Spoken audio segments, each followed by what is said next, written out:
Va ora in onda la rassegna stampa.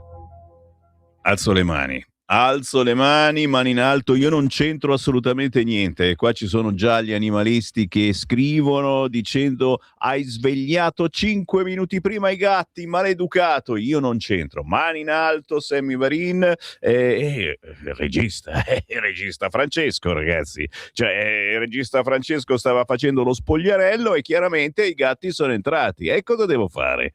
E de gustibus, tu dici Sammy Varin, un tempo quando eri il playboy più famoso della Brianza queste cose non le facevi. Un tempo. Adesso le temperature si sono abbassate, il regista arriva in moto e chiaramente mette la tuta da sci. Lui dice sono pronto a tutto, c'ha dietro anche gli sci e snowboard in caso peggiori il tempo, e quindi giustamente mi arriva in studio e comincia lo spogliarello e io sono lì che dico eccolo qua, bisogna guardare il regista. No, io guardo i giornali, ci mancherebbe altro. Anche perché senza la tuta da sci sarei un calippo. È vero, ma ci piace anche come Calippo, assolutamente sì. Lo amiamo. Lo amiamo, e poi ora del pomeriggio è sciolto, certo. Il buongiorno da Sammy Varin, sono le 7.31, come state? 32 addirittura. Come va? Come vanno le compere? Come vanno? Sempre Francesco è l'unico che è riuscito ad andare all'artigianato in fiere e all'Ikea nello stesso giorno. È un qualcosa di magico, senza trovare nessuno. Poi dice non c'era nessuno.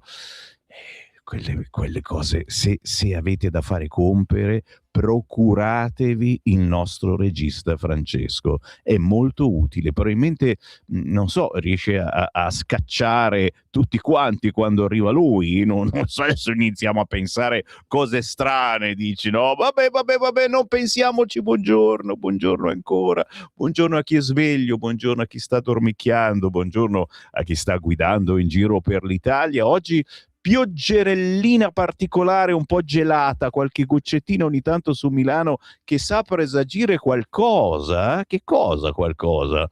No, dice sereno, e sicuramente era nebbia congelata quella che è caduta sul mio parabrezza. Il buongiorno si sente dal Varin, certo, mi chiamo Sammy Varin, ho in mano questa parte della primissima mattinata con quella che un tempo si chiamava rassegna stampa, quando era condotta da Giulio Cainarca. Ora non abbiamo più il coraggio di chiamarla così. È un appuntamento di informazione, o come dico io, di controinformazione, durante la quale Sammy Varin vi mette sul tavolo gli argomenti del giorno e cerca anche di farveli commentare, che è una cosa sempre divertente, perché voi utilizzate i WhatsApp, mi inviate la vostra meditazione al 340 67 09 659 e io ogni mezz'ora la leggo, quindi molto molto facile, partendo certamente dal sito di Radio Libertà, la nostra controinformazione potentissima con i commenti dei nostri conduttori, dei nostri ospiti, anche nomi particolari dell'informazione italiana come Alessandro Gnocchi, faccelo vedere Francesco, il sito di Radio Libertà, Atenei schiavi del wok, i prof scappano e le aziende si prendono gli studenti. Il nostro direttore Giovanni Sallusti, vendono Repubblica, panico tra i loro signori, ma ci sono anche i giornali visti da Sammy Varin, certo una selezione particolare di notizie che vengono convogliate poi sul nostro sito internet.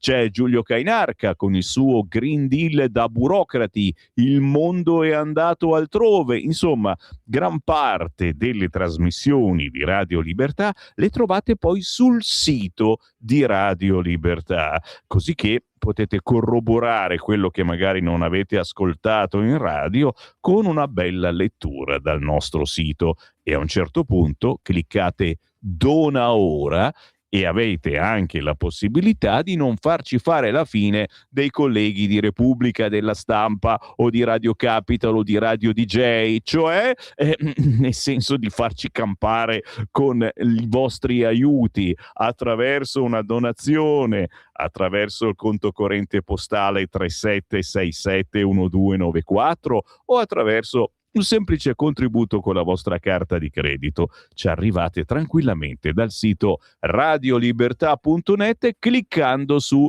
Dona ora.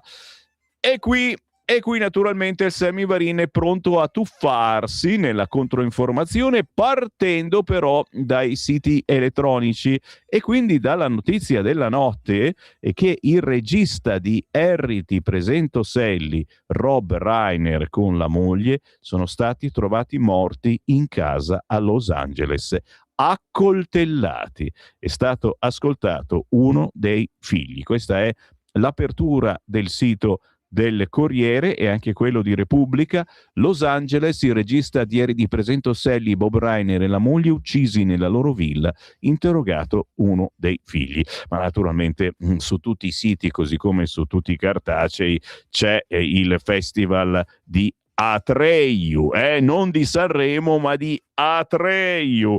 Chi non è stato ad Atreyu, signori? Tra politici, nani, ballerine, di tutto di più. L'unica che non è stata ad Atreyu è la Schlein. E qui naturalmente vi voglio già svegli allerta con un vostro pensiero al 340 6709 659. Repubblica ad esempio scrive: Meloni chiude Atreyu attaccando tutti, un comizio di rancore pieno di omissioni. E naturalmente le parole della Premier vengono raccontate oggi un po' da tutti i quotidiani. State tranquilli, se avete scelto Radio Libertà e Semivarin non vi farò annoiare, perché anche le parole della Premier dopo un po' annoiano. Non vi faccio annoiare, saltello come un grillo da un quotidiano all'altro, e certamente voi stessi, se avete preferenze, scrivetemi 340 67 09 659. E infatti lo stanno già facendo e mi invitano subito a cambiare argomento. Dice: ma non ho ancora cominciato. No, perché ad Atreyu ci sono stati tutti, capito? E quindi non è che posso far finta di niente. C'è stato anche Salvini e ho visto adesso su Instagram un'ovazione incredibile quando è arrivato Matteo. Vuoi mettere? Allora facciamo così, per tagliare la testa al toro io parto dal Libero, che secondo me è il più simpatico di quotidiano questa mattina. Tu dici, come mai non parti dal quotidiano comunista? Perché è lunedì. È lunedì, alcuni quotidiani, pochi per la verità, non sono in edicola. Allora partiamo dal Libero. Dai, eccolo qua. Divertente l'apertura del quotidiano Libero con il discorso di Giorgia ad Atreyu e la frase: meno male che la sinistra c'è. Meno male che la sinistra c'è, ci ricorda qualcos'altro, e però la Meloni sbeffeggia i progressisti. La frase stupenda: si portano sfiga da soli. Guarda, no, adesso noi non vogliamo scherzare troppo, anche se questa è una rassegna stampa scherzosa. Se è la prima volta che mi seguite, magari avete trovato Radio Libertà sul DAB o sul sito radiolibertà.net, o anche salutiamo gli amici della Lega Salvini Premier. Ci sono molti amici, ma ci sono anche molti nemici che sbirciano sulla pagina Facebook Lega Salvini Premier, pieni di astio. Vediamo cosa scrivono questi leghisti, e si ritrovano la diretta della rassegna stampa di Semivarin. Io ringrazio prima di tutto coloro che ci ospitano, ma soprattutto ringrazio voi che siete curiosi di sentire altre notizie rispetto a quelle di Radio Popolare. Meno male che la sinistra c'è. Meloni sbeffeggia i progressisti, si portano sfiga da soli. Grazie a Elli fa parlare di noi. Greta, buon segno se ci critica. Salvini, quando Landini sciopera, i treni sono tutti puntuali. Chiaramente si è fatta un pochino di ironia, ma d'altronde era la festa di Atreyu, come vi dicevo, è diventato un Sanremo bellissimo, devo dire, bellissimo, perché è riuscito ad avvicinare anche chi della politica non gliene frega assolutamente niente, ma voleva conoscere Raoul Bova. E cavolo, cioè se lo facevano a Cassano Magnago, mia moglie Marta sarebbe corsa immediatamente per conoscere Raoul Bova ad Atreio. Voglio ben vedere. Fatto sta, signori, come vi dicevo, l'unica che non ha partecipato a questo festival è stata la Schlein. Dall'invito rifiutato alle grane interne, i 20 giorni terribili della Schlein. Così ha perso il filo dell'opposizione.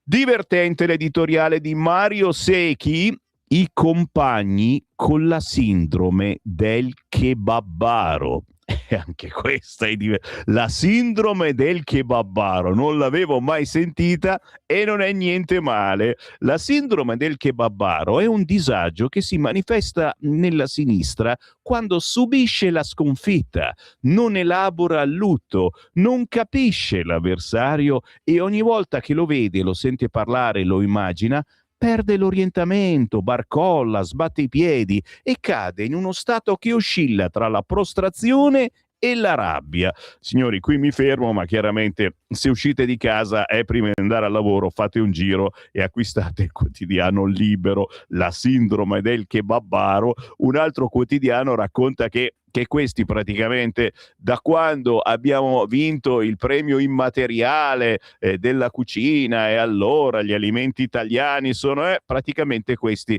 vanno ogni sera a mangiarsi un kebab.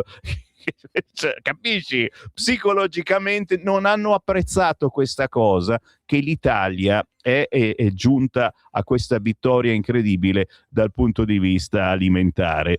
Si ride, si scherza, certamente, ci mancherebbe, ci rimane solo questo: strapparvi un sorriso la mattina, a differenza delle altre radio blasonate che fanno una rassegna stampa serio, quella di Semivarinelli è quella rana dalla bocca larga. Le polemiche e gli appelli, signori, siamo sempre in centropagina sul Libero, e l'appello che in questo caso ha fatto anche Matteo Salvini con i colleghi di governo, sempre al Festival di Atreju: mandate i bimbi del bosco a casa per Natale. Polemiche, certo, ma anche appelli. L'ultima notizia che avete sentito in questi giorni, insomma, che pare che questi ragazzi, questi bambini sapessero a malapena scrivere il loro nome, e se così fosse sarebbe una carenza importante, perché questi hanno fatto la scuola a casa, è bellissimo, però che non ti abbiano insegnato niente a scrivere sembra un po' strano, un po' stranetto. Come dico sempre, ragazzi, la verità sta nel mezzo. Sì, bisogna approfondire sempre. Siamo sempre sul Libero. Solo una piccola notizia, che non è piccola ma è gravissima, quella della strage alla festa ebraica, almeno 15 morti, attentato in Australia, ucciso uno dei terroristi. Libero ci mette soltanto una sensazione in prima pagina e tutti gli altri quotidiani ci dedicano veramente tanto spazio, anche perché, signori, non vorrei dire, non vorrei dare, se la prendono con gli ebrei, e sono sempre quelli, sono i musulmani, e lo sapete, dopo gli ebrei chi arriva? Arrivano i cristiani, ve lo devo dire io, arrivano i cristiani, quindi attenzione. Siamo su Libero, aspettiamo ancora un attimo ad entrarvi, ok? Sì, dai, so che vi piace, allora vado appunto sul Corriere, perché qui troviamo il servizio in pieno. Strage antisemita in Australia, scrive in prima pagina il Corriere, lo shock e la condanna del mondo. Canberra è terrorismo, ma Netanyahu dice: avete gettato benzina sul fuoco. Spari alla festa ebraica, tra i 15 morti il rabbino e una bambina, padre e figlio erano gli attentatori. Di spalla a sinistra Zelensky agli Stati Uniti, pronto a rinunciare all'adesione NATO, e questa è una novità, ormai ogni giorno ce n'è una. Oggi il vertice a Berlino, un abbraccio, così è iniziato l'incontro a Berlino tra Zelensky e l'inviato USA Witkoff. Il leader ucraino potrebbe rinunciare all'adesione alla NATO in cambio di garanzie sulla sicurezza da Stati Uniti ed Europa. Oggi altro vertice. Ti immagini come facciamo a dare la sicurezza all'Ucraina Ucraina quando la stiamo perdendo anche noi, ma Angelo Panebianco ci mette un po' di allegria parlando di difesa e innovazione, le vie per l'Europa, illustrandoci in prima pagina sul Corriere le principali ragioni che fanno temere a molti che l'Europa sia destinata a un futuro di irreversibile decadenza, che sia in procinto di rimanere schiacciata dalle grandi potenze, che possa anche perdere in un futuro non troppo lontano la sua opulenza e le sue libertà. Chiaramente, se state facendo colazione, vi cade il biscotto nella tazza e dice: ah, comunque è tutto vero, ve l'abbiamo detto, era già tutto previsto, come cantava qualcuno, la nostra maga, che non è maga, ma è ufficialmente quella che guarda gli astri, l'astrologa Deborah Bellotti, signora delle stelle, ce lo dice da mesi. A proposito, la Deborah Bellotti tornerà in onda questo mercoledì a mezzogiorno con le previsioni dei segni zodiacali.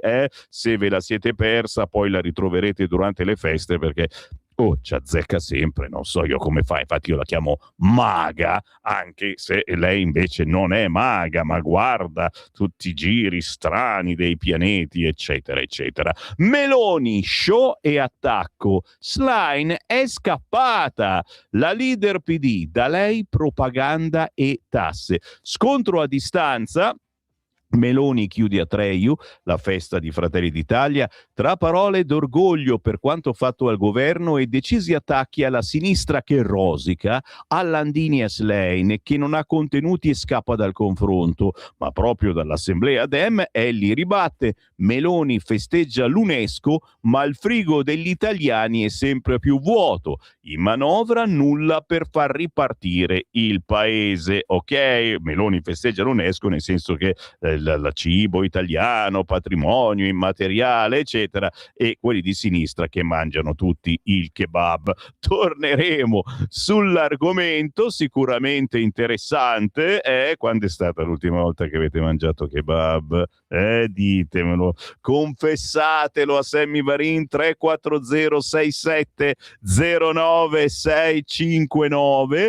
Stiamo sul Corriere? Ma no, grazie, ma possiamo anche ritornarci. No, c'è il data room però, tutti i veti che bloccano l'Unione Europea. Quindi da una parte vi ho detto Angelo Panebianco che parla delle sfighe dell'Europa per cui siamo destinati a un declino sempre peggiore, dall'altra tutti i veti che bloccano l'Unione Europea, il data room della Gabanelli, con naturalmente le 12 decisioni dell'Unione Europea bloccate da Ungheria e Slovacchia. L'Italia no, fa sempre tutto quello che vuole. Non è vero, ogni tanto il ditino alzato ce l'abbiamo anche noi. Torneremo certamente sul Corriere, intanto grazie a chi mi sta già scrivendo, 34067090659, che ci amiate, lo amiamo, o che ci odiate, lo odiamo. Scrivete ugualmente a Sammy Varin, perché io tra 10 minuti leggo i vostri messaggin. Il Fatto Quotidiano, che scrive sempre cose strane ma a volte ci azzecca. In centropagina questa mattina sul Fatto Quotidiano del lunedì: Kiev, mazzette sui carri armati subito dopo l'invasione russa. Avevate dubbi?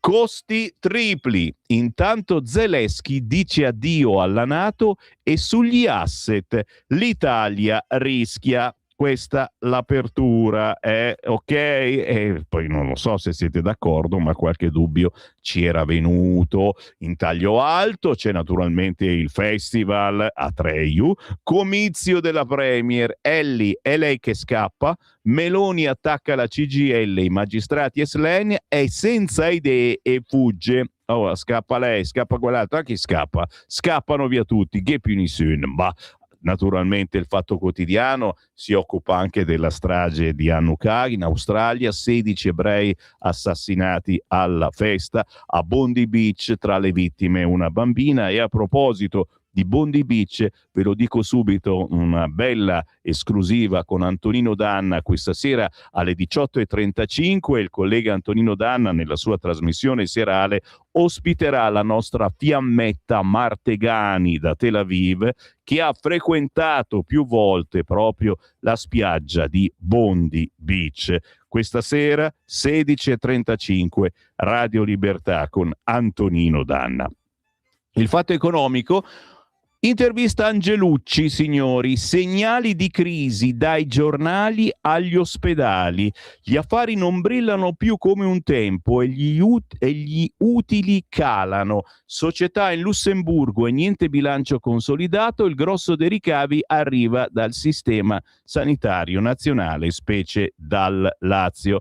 Ora, non ho idea se sia una vera e propria intervista quando c'è di mezzo il Fatto Quotidiano, bisogna essere cauti, comunque ne parla oggi con Dragoni a pagina 9. Andiamo sul giornale? Sì, andiamo sul giornale. In taglio alto, naturalmente, l'attentato islamista, la strage degli ebrei, massacro in spiaggia per l'Hanukkah, decine tra morti e feriti in Australia, Occidente nel mirino. Attenzione, si è scelta l'Australia mica a caso, sicuramente l'odio verso gli ebrei, ma anche verso chi vuole mettere delle regole ai continui sbarchi, a chi se ne fotte delle nostre leggi. Quante volte abbiamo fatto riferimento all'Australia. In Australia, tragico attacco sulla spiaggia di Bondi Beach durante la celebrazione ebraica di Hanukkah, decine le vittime tra morti e feriti, 2 gli autori della strage antisemita, uno è stato ucciso, l'altro catturato, erano padre e figlio. Fa molto riflettere che affermare uno degli attentatori sia stato un passante coraggioso, e uno si chiede, ma la sicurezza dove era in quel momento? E ne parliamo. Titolo principale sul giornale, naturalmente, la sfida di Giorgia Meloni chiude a Treiu. Schlein fugge, il campo largo si fa solo da noi. La Premier contro la sinistra che rosica, lo Stato torna a fare lo Stato. Un'ora di discorso per Giorgia Meloni nella giornata conclusiva di Atreju, la manifestazione che ha ospitato ministri, esponenti dell'opposizione, personalità internazionali. Un discorso appassionato con l'inevitabile espressione finale "sto a morì", rivolta da Giorgia Meloni alla sua segretaria particolare Patrizia Scurti. In primo piano l'assenza della Schlein, la Meloni si è lasciata andare, dimenticando quel pizzico di dizione che forse ha studiato in questi anni e parlando praticamente nel suo slang romanesco, ma è giusto che sia così.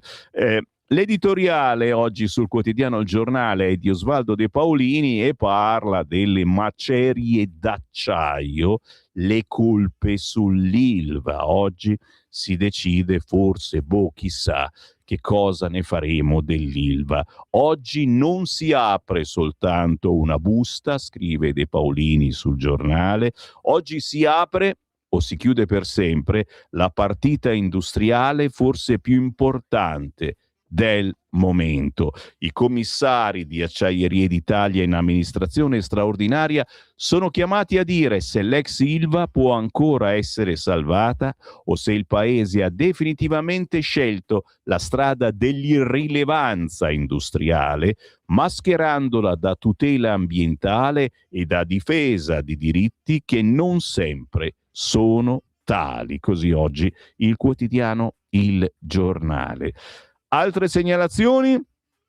Senti, ci ho aperto il giornale e fatemi entrare perché, come ti dicevo, a pagina 2 c'è in primissimo piano la strage degli ebrei, la mattanza islamica alla festa, presa di mira la comunità, ma in taglio basso padre e figlio, i 2 pakistani radicalizzati nella moschea dove si festeggiò il 7 ottobre. Ancora una volta in ballo le moschee e lo sapete anche qua in Italia non scherziamo assolutamente, ne stanno nascendo di qua e di là molto sovvenzionate da certi paesi arabi che noi chiaramente appoggiamo assolutamente perché ci portano tanti soldi, si comprano interi quartieri di città e noi poi ci pranziamo insieme il giorno della loro festa.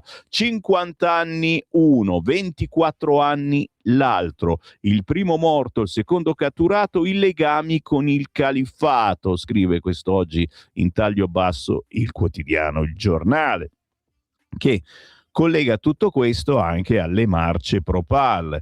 Le marce dei pro-Pal alimentano l'odio, la stessa follia può colpire in Italia. E a scrivere questa sciocchezza è un certo Fausto Biloslavo. Se non è un allarme questo, ditemi un po' voi. Sospetti su Hamas anche per l'attentato sventato a un mercatino natalizio in Baviera. E naturalmente attenzione perché di mercatini natalizi ne è piena l'Italia in queste settimane. È una cosa bellissima. Abbiamo visto tanti esempi nei quali si tenta di nascondere la nostra cultura, la nostra religione, i nostri valori, facendo o non facendo il presepio o sputtanandolo in qualche modo, con elementi che non c'entrano niente. Attenzione perché intorno c'è gente che guarda e che ci odia. Scrive oggi Fausto Biloslavo sul quotidiano Il Giornale, siamo a pagina 6. La strage sulla spiaggia di Sydney per la festa ebraica delle luci, che è un po' come il nostro Natale, era annunciata e può capitare anche da noi, in Europa o in Italia. Le marce pro-Pal nelle strade australiane, gli incessanti attacchi anti-ebraici, la normalizzazione del discorso antisemita e le accuse di genocidio contro Israele hanno creato le condizioni per l'attentato. Il riconoscimento dell'Australia dello Stato palestinese ha riconosciuto la Palestina, non è servito a evitare il peggio. L'ASIO, l'agenzia di intelligence, conferma che uno dei terroristi era già segnalato dalle liste di sorveglianza. Uno dei cecchini è stato identificato come Naved Akram, probabili origini pakistane, con una patente australiana dal 2000. I sospetti si concentrano sul gruppo del terrore pakistano Lashkar-e-Taiba, legato ad Al-Qaeda, Hamas ed Hezbollah. Qua mi fermo, ma avete capito l'importanza di questo allarme lanciato da Fausto Biloslavo oggi sul Giornale. La stessa follia dell'Australia può colpire anche in Italia. La circolare della polizia in vista delle elezioni della comunità ebraica italiana, massima allerta sui possibili obiettivi del nostro paese. E ve lo ricordo io, visto che non ve lo ricorda il Giornale, dopo gli ebrei arriviamo noi cristiani, che non stiamo così simpatici a certi musulmani. Ad esempio, lo scrive a pagina 7, sempre il quotidiano Il Giornale, il motivo per cui sono partito da questo quotidiano, i fratelli musulmani, quella piovra pericolosa che sfrutta i soldi dell'Unione Europea. Il rapporto ECR svela che la rete ispirata alla Sharia, passando per vittime, ottiene fiumi di denaro. Mentre l'albanese continua il suo tour. Anche a Bologna, dopo le scuole toscane, polemiche in Emilia, si allarga la polemica sulla rapporteur ONU Francesca Albanese, che aveva comiziato in molte scuole. Dopo i casi in Toscana, ecco la svolta dell'Emilia-Romagna, una lezione che si è trasformata in un comizio ideologico privo di contraddittorio e condotto da un personaggio divenuto celebre per le sue esternazioni radicali e per le sue posizioni filo islamiche, un trafilettone sull'albanesone, ma soprattutto sul fatto che i genitori non erano stati avvisati di questa ospite a sorpresa. A me sembra una cosa veramente vergognosa. Adesso non ho anche i presidi, si iniziano a stracciare le vesti. Io non sapevo niente, come mai? Ma sarà vero? Boh. Casellati smaschera l'amnesia di Renzi, non ha neppure letto la mia riforma. Siamo ad Atreio, naturalmente. La ministra confonde le carriere e dice falsità. Ovvio, in Senato non c'è mai. E poi più in basso l'analisi di Augusto Minzolini, scusami, ma c'è un altro tinotismo carinissimo, il nannimorettismo della leader PD. Ma che errore disertare l'invito di Fratelli d'Italia. Nannimorettismo. La segretaria come in Ecce Bombo, famoso film. Mi si nota di più se vengo e sto in disparte o se non vengo. Tutto da leggere, l'analisi di Augusto Minzolini quest'oggi, che ci fa strappare un sorriso sul quotidiano Il Giornale. Stai ascoltando Radio Libertà. la tua voce libera, senza filtri né censura. La tua radio.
È vero, lo amiamo perché suona il sassofono in tanti eventi, compleanni, matrimoni, gira per la Sicilia e non solo. Luigi Zimmitti con Have Yourself a Merry Christmas, ma soprattutto con l'atmosfera stupenda che vi regaliamo noi ogni giorno ormai da qualche settimana, mandando in onda i pezzi natalizi più dolci, più particolari e sperando naturalmente che si ripeta quella magia accaduta tanti anni fa, quando proprio suonando si fermò la guerra, la prima guerra mondiale, anche se per poco, ma si fermò. Luigi Zimmitti lancia questo pezzo scritto nel 1943, inciso per la prima volta da Judy Garland, ma poi arrivò Frank Sinatra, Bob Dylan, Etta James. Have Yourself a Merry Christmas, avremo modo certamente di riascoltarla in queste settimane in tante altre versioni. Con il buongiorno rinnovato da Sammy Varin, grazie a chi ci sta scrivendo al 340 6709 659. Sammy, la Polonia in Europa, mi sembra, perché loro possono legare e fare inginocchiare i clandestini? Se fosse successo in Italia, apriti cielo, e Pietro mi spedisce l'immagine di alcuni clandestini che sono stati bloccati e che sono inginocchiati e ammanettati. Certo che l'Ilva va salvata dalla svendita o chiusura, ci sarà bisogno di acciaio per la ricostruzione dell'Ucraina e il nostro acciaio era il migliore d'Europa e comunque basta aiutare l'Ucraina. Noi dobbiamo pensare ai nostri problemi, ci scrive Graziella. Cosa aspetta l'Italia ad appoggiare le richieste che all'ONU vengono contro l'albanese e chiedere a nome Italia la sua decadenza, sapendo come è stata delegata insieme al marito finanziato da Hamas? Aspettiamo questa concretezza dalla Meloni. Stiamo aspettando tutti quanti. Buongiorno, il professor Pezzoni ha spiegato bene che l'Unione Europea ci sta portando alla catastrofe. Cosa facciamo? Andiamo avanti con la farsa della Lega? Caro Marco, anche tu c'hai la sindrome del kebabaro addosso, ti posso capire. Certamente troveremo una soluzione, ma ci metto il punto interrogativo. Assolutamente sì.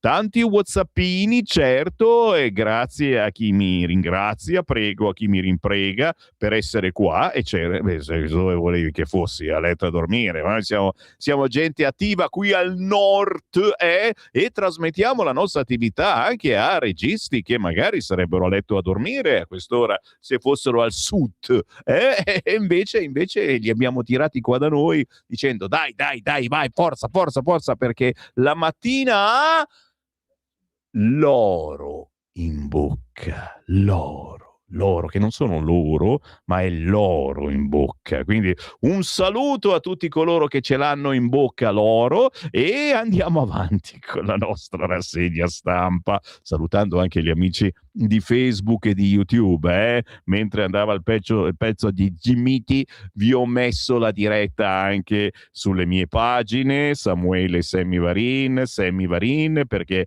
un po' tutti aspettano anche questa cosa, i miei fan che mi sentivano fin dai tempi di Radio Music 2000, alla fine degli anni 70, quando giocavo a fare radio da casa mia. Ma io sono di nuovo sul quotidiano Il Giornale, perché mi piace questa cosa della sinistra al kebab, non so perché, ma mi piace.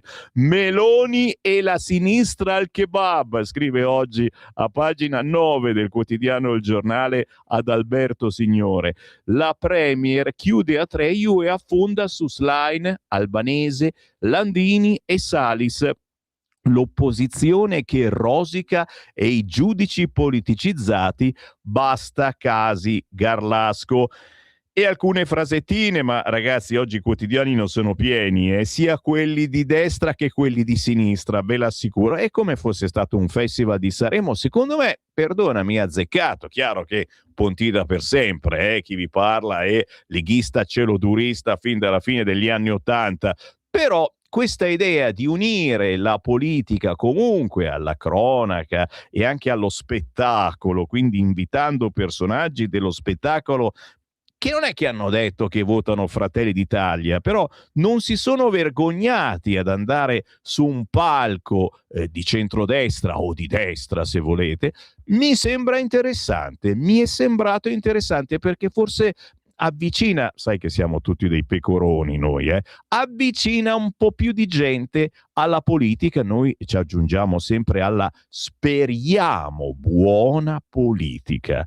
Greta, la Thunberg ci ha criticato? Bene, vuol dire che siamo dalla parte giusta della storia, ha detto la Meloni. Sui migranti, i centri in Albania funzioneranno con 1 anno e mezzo di ritardo per colpa dei giudici. Queste alcune frasettine, ma come vi dicevo, ad Atreio ci sono stati tutti, anche il nostro Matteo Salvini. E se fate un giro sulla pagina Instagram della Lega Salvini Premier, ragazzi, che accoglienzona. Salvini Tajani, c'era anche Tajani, il patto con Giorgia tra amicizia e politica. I 2 vice premier ospiti della giornata conclusiva, il leader della Lega, alleanza solida, il forzista, rapporti più stretti tra PPE e conservatori. La promessa di unità si rinnova. Nella giornata conclusiva della festa di Atreio, prima dell'intervento di Giorgia Meloni, sfilano sul palco i 2 vice premier, Antonio Tajani e Matteo Salvini, preceduti da Antonio De Poli per l'UDC e Maurizio Lupi per Noi Moderati. Una convocazione plenaria degli alleati che diventa l'occasione per ribadire la compattezza della coalizione di centrodestra. Se l'Italia ha raggiunti certi obiettivi è perché la coalizione è stabile, sottolinea Tajani. Si è sempre in grado di fare una sintesi tra diverse opinioni perché abbiamo sempre il bene comune da proteggere. Questa è la ragione di essere della nostra alleanza, perseguire l'interesse italiano. Poco dopo è Salvini a prendere la parola, consegnando alla platea un messaggio non equivocabile. Dopo tanti anni e dopo tanti attacchi ci provano in ogni maniera a far litigare me e Giorgia, dice riferendosi alla Premier. Giornalisti di sinistra, mettetevi l'anima in pace, non ci riuscirete mai. Il leader leghista va oltre la politica e rivendica un legame personale. Prima di governare insieme c'era stima politica reciproca. Oggi c'è amicizia umana e personale, un collante che va al di là dei programmi elettorali. Nel suo intervento Salvini tocca i temi cardine del suo mandato, a partire dal ponte sullo Stretto. Farò di tutto per avviare i lavori, non ci fermeranno, assicura Salvini, ribadendo l'impegno a portare a compimento un'opera considerata strategica. Spazio anche alla sicurezza e alla manovra economica, rivendicando il ruolo della Lega nel chiedere un contributo alle banche e alle assicurazioni. Così quest'oggi sul quotidiano Il Giornale. Cambiamo completamente argomento e filiamo dritti a pagina 17 perché ci sono buone notizie che arrivano dalla Svezia del Nord-Est, cioè dal Friuli Venezia Giulia. Friuli, soldi e asili gratis per chi fa figli.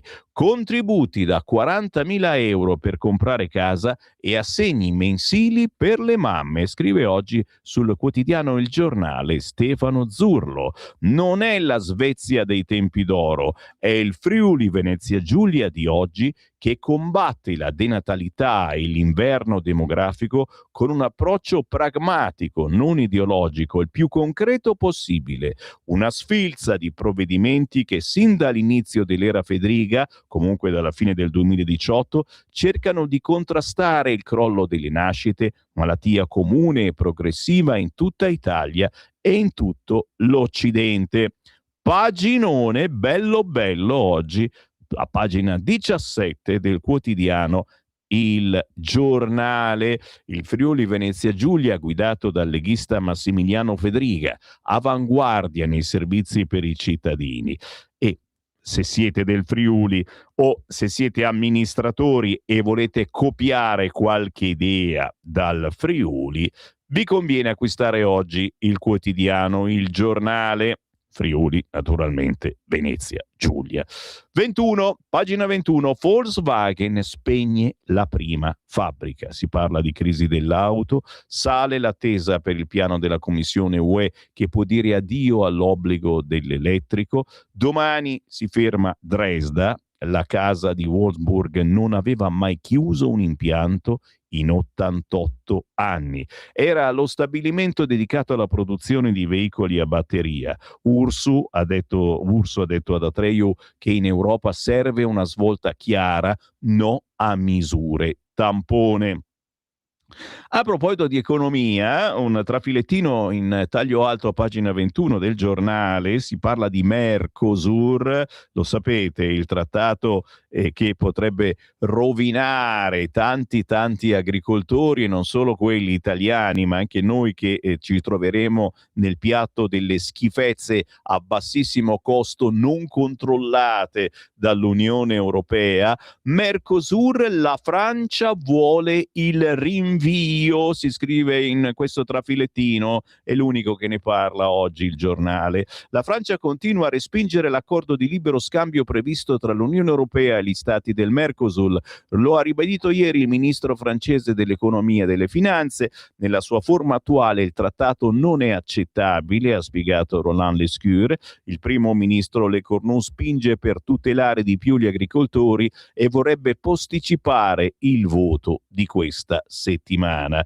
Naturalmente noi siamo sempre molto curiosi di sapere che cosa deciderà di fare l'Italia su questo trattato. Naturalmente non manca il Presepe Pride sul quotidiano Il Giornale, un buon motivo per comprarlo è che ogni giorno c'è una statuetta da ritagliare, oggi c'è la cuoca da ritagliare per poi formare il vostro presepio di carta. Spedite le foto al nostro sito ed ecco i presepi che stanno arrivando, ma io nel mio piccolo ringrazio tutti voi che mi state inviando le foto ma anche i video degli eventi che accadono in tutta Italia. Uno bellissimo mi è arrivato dal Molise, ve ne parlerò poi in È tutto un magna magna il mercoledì alle 12:30, parliamo alle 12, che 12:30, 12:30 finisce, il mercoledì alle 12:10 parliamo di feste, sagre, presepi viventi e non viventi in giro per l'Italia.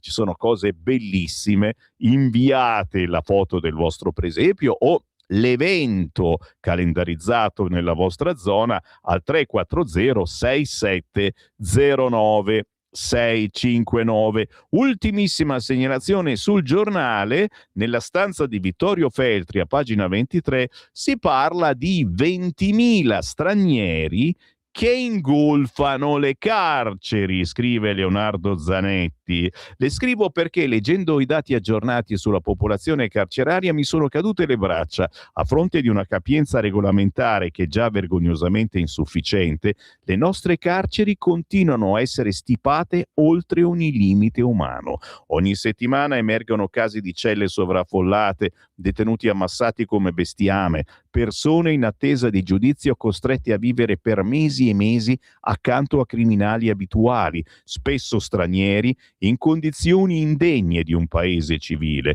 Non parlo solo dei detenuti, penso anche agli agenti della polizia penitenziaria, abbandonati a se stessi,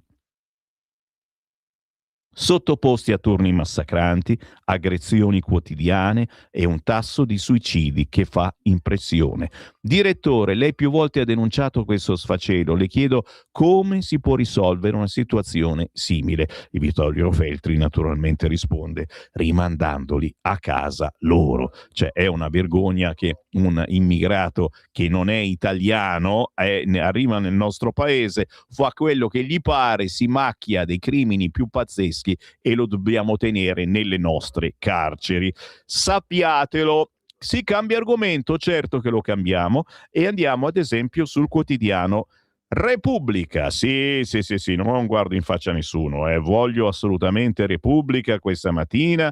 Perché vuoi Repubblica, Sammy Varin? Perché c'è dentro della roba buona, lo sapete, io seleziono accuratamente. Sydney, la strage degli ebrei, ma anche Meloni chiude Atreju, invettiva contro gli avversari. Ma che interessa a me è la pagina 8. Parlando di Ucraina, Zelensky sotto pressione, vede Witkoff e Kushner, rinunciamo alla NATO, virgolettato, 5 ore di colloquio a Berlino, inviati USA in contatto con Mosca, oggi vertice con gli europei, stretta finale su garanzie e territori, ma scendiamo più in basso, a caccia del retroscena di Lorenzo De Cicco, Meloni visita Lampo, la Lega contro Rutte, ok? È segretario generale della NATO che oggi sarà presente ai negoziati a Berlino.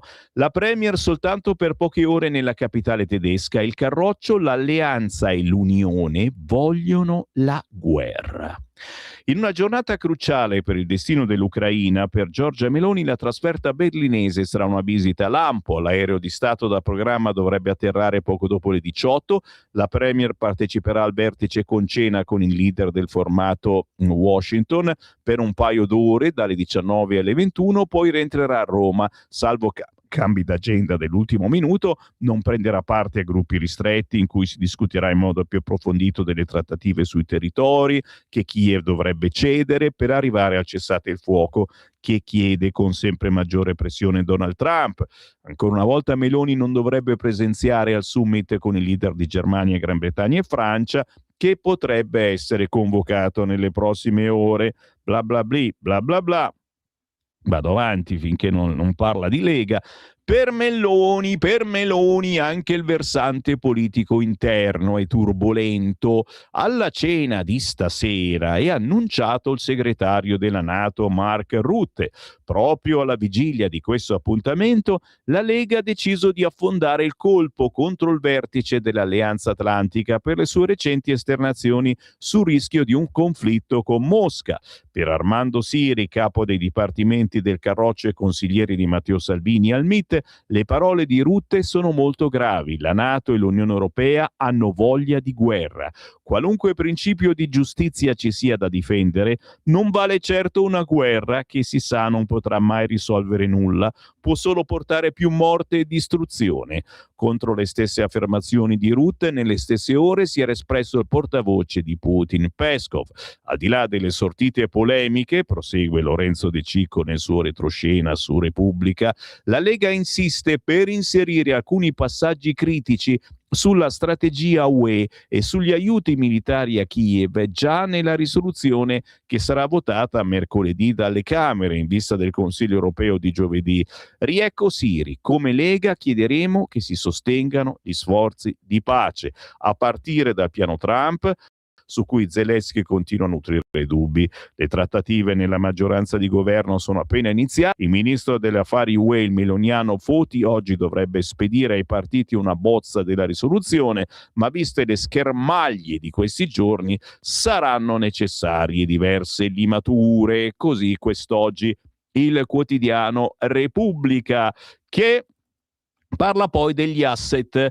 Sugli asset l'Unione Europea tira dritto, via libera entro Natale, fastidio per i dubbi italiani. La frenata di Roma, e lo sapete, c'è di mezzo ancora una volta la Lega e gli asset russi, quindi utilizziamo i soldi russi bloccati nelle banche europee. La frenata di Roma ha innervosito Francia e Germania. Ipotesi di un sì in settimana con maggioranza qualificata. Così il paginone quest'oggi di Repubblica. Giro di nuovo la pagina, signori. Oh mamma mia, c'è Ilvo Diamanti, signor. Cristalleria, tocchiamo la cristalleria, signori. La paura dei migranti. Chi ha paura dei migranti? Chi ha paura? Un pochino ce l'abbiamo la paura, soprattutto aspettando l'ultimo dell'anno dei Maranza che ci sarà qui a Milano. La paura dei migranti spinta da politica e media. Siamo su Repubblica, pagina 21, le mappe di Ilvo Diamanti, signore e si occupa del fenomeno dell'immigrazione, che ha un peso e un ruolo significativo in Italia, che costituisce infatti quasi il 10% della popolazione, gli immigrati, oltre 5 milioni di persone, e ha un piano rilevante sul piano demografico ed economico. In molti settori ha un ruolo importante, talora determinante dell'occupazione, al di là delle polemiche che continua a sollevare. Peraltro ha una geografia composita, infatti anche se l'attenzione spesso polemica si concentra sulla componente che proviene dall'Africa, una parte rilevante ha origine da paesi europei, Romania, Albania, Ucraina e dalla Cina. La presenza degli stranieri in Italia comunque ha un peso importante per l'occupazione e la produzione, ma continua a suscitare attenzione e polemica, come mostrano i dati rilevati dall'Associazione Carta di Roma e dall'Osservatorio di Pavia. Peraltro c'è un'evidente relazione tra il numero delle notizie presentate sui media e il grado di intensità del dibattito pubblico, in particolare negli ultimi 10 anni, da quando l'argomento è divenuto centrale nel confronto politico, sollevato in particolare ma non solo dalla Lega di Salvini, in tempi segnati da un cambiamento significativo del rapporto tra i cittadini e i partiti, sempre più personalizzato e condizionato dalle paure più che dalle appartenenze. E qua mi fermo, ragazzi, ma il paginone sulla paura dei migranti spinta da politica e media, mi sa ancora di un timore percepito, quel famoso timore percepito, a posto che andare avanti si va indietro. Saluti a Ilvo Diamanti. La brutta cronaca: muore cadendo dal tetto la sfida di esplorare una fabbrica in rovina. Purtroppo molti nostri giovani fanno queste sciocchezze. Chiaramente un conto entrare in uno semplice caseggiato abbandonato, un altro conto è salire su un capannone alto e mettere i piedi su lucernai di vetro. Il 19enne era con un amico nell'ex sede della Italcementi vicino a Bergamo. Il fenomeno dell'urbex è ormai esploso sui social. C'è un paginone oggi dall'inviato Rosario Di Raimondo che parla di questa brutta cosa avvenuta ad Alzano Lombardo, morto caduto dal tetto, nel tetto praticamente. C'è un altro allarme a pagina 27, mi fa piacere che lo scriva anche Repubblica, l'allarme del governo naturalmente, sulla cannabis light. Oddio, che cosa si sono inventati questa volta per far chiudere definitivamente questi poveri imprenditori che vendono cannabis, sì, ma quella che non fa male. C'è una sostanza letale, virgolettato, nota di Palazzo Chigi. Dopo la morte di un giovane, il segretario di Più Europa dice è solo propaganda. Secondo il Dipartimento Antidroga di Palazzo Chigi, in alcuni prodotti con cannabis a basso contenuto di THC c'è MDMB pinaca, causa confusione, allucinazioni, vomito, perdita di coscienza, sedazione profonda. Può essere presente in infiorescenze, resine, prodotti venduti come cannabis light e non è possibile riconoscerne la presenza a vista. Sappiatelo voi che frequentate taluni negozi. Infine, auguri a Radio Popolare. Ma dai, Sammy Varin fa gli auguri a Radio Popolare? Vabbè, scusami, sono colleghi di radio, ci mancherebbe altro. Almeno una volta nella vita, per 5 minuti l'avrete ascoltata Radio Popolare. Dai, 50 anni di Radio Popolare, signori. Così ha dato voce a Milano. E sì, io il mio problema è che ho iniziato un po' tardi, cioè nel senso che sono nato troppo tardi io. Ho cominciato a fare radio nel 77 ed ero piccolo, capito? Non mi hanno fatto entrare a Radio Popolare. Chissà se ci fossi entrato. Oddio mio! A Dario Fo, alla Jalapas, i 50 anni di Radio Popolare, così ha dato voce a Milano. Nell'emittente si sono formati giornalisti, artisti, comici, attivisti, in un mix di impegno, autorevolezza e ironia, ora in mostra. Ecco la mostra su Radio Popolare, con i tanti saluti a quelli che hanno fatto un fracco di soldi, dalla Jalapas ad altri ancora, e guarda un po', sono arrivati da Radio Popolare, che uno si chiede, ma come mai? Le radio di sinistra poi si sono trasferite in Rai e quelle non di sinistra sono rimaste con le pezzi al culo? Chiedetevelo voi che state sentendo la voce di Sammy Varin su Radio Libertà, e magari fate un giro sul sito radiolibertà.net, cliccate dona ora e aiutate Radio Libertà. Ci fermiamo? Sì, dai, c'è la pausa, ragazzi. E cos'è che c'è adesso? Oh, c'è il meteo, c'è Acerbis e c'è una bella canzone degli Ephemerald, italianissimi, The Lost Picture.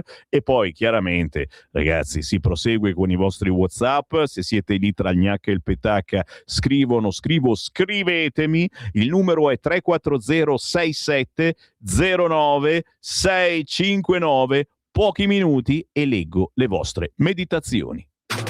Stai ascoltando Radio Libertà. la tua voce libera, senza filtri né censura. La tua radio.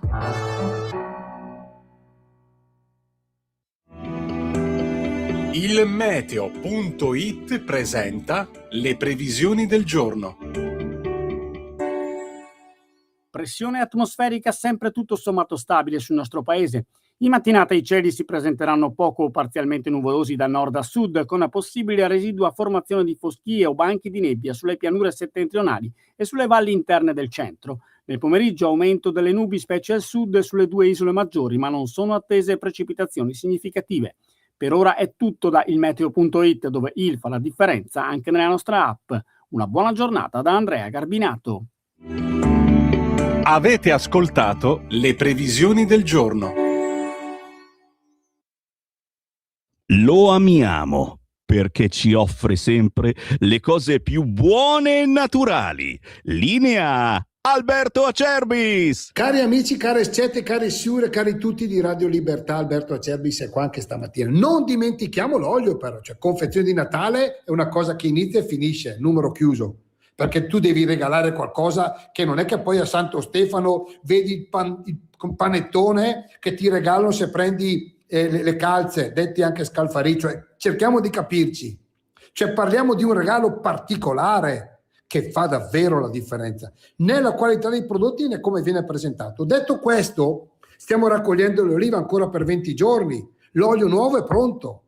Mio nonno in questo periodo mi diceva: Alberto, vecché Alberto, l'olio bulve sempre a galla, in francese. In italiano, Alberto vieni qua, l'olio buono viene sempre a galla. Quindi se volete le 6 bottiglie per dicembre, ma ne ho ancora 2, ne ho ancora una, aspetto, vediamo. Allora, guardate che noi roba di importazione no, quest'anno poche olive belle, poche, belle, olio meraviglioso, prezzo vecchio. Io dicembre e gennaio vi garantisco ancora questa roba, poi permettetemi a gennaio ne riparliamo. Se volete l'olio Acerbis, se lo pensate come un qualcosa di diverso, a parte con 6 bottiglie fai 6 regali. Chiama 030 68 44 08 o visita olioacerbis.com e chiedi informazioni. Puoi parlare con me, con la Mira, se sono qua. Chiedete di me, fate quello che volete. Io sono qua, vi voglio bene, alla prossima. Giorno migliaia di notizie ci raccontano i fatti che accadono in Italia e ogni giorno c'è una voce fuori dal coro. Quotidiano di Sicilia, il quotidiano d'Italia. L'informazione che ribalta i luoghi comuni, una vera visione dei fatti. L'Italia vista da sud. Ogni siciliano che vive in Italia e nel mondo è una risorsa, è protagonista della crescita della nostra nazione. Dai forza alla crescita della nostra isola, abbonandoti al QDS digitale più archivio a soli 99 euro anno. Quotidiano di Sicilia, il quotidiano d'Italia, una scelta di valore. Stai ascoltando Radio Libertà, la tua voce libera, senza filtri né censure, la tua radio.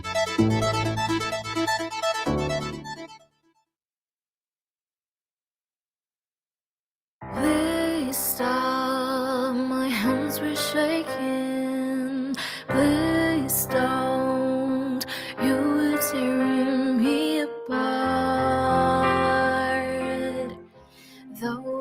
thousand hours. Last talk, or maybe not. You are unable to find your words.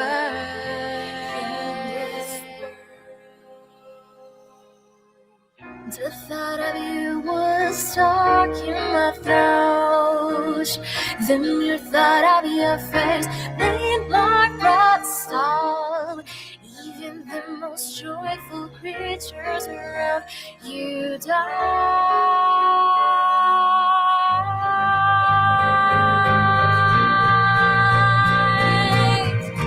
But then was I not this yours?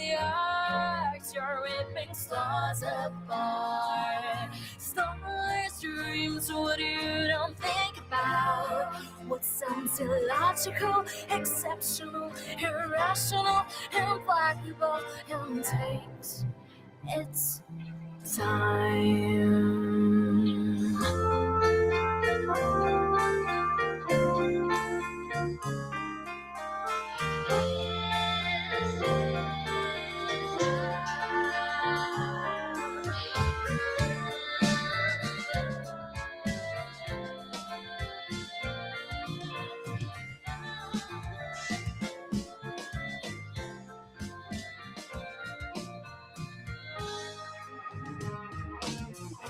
Well, this war takes control of my brain awareness now, but I'll be gone, waiting for the dawn. The thought of you is far from me now.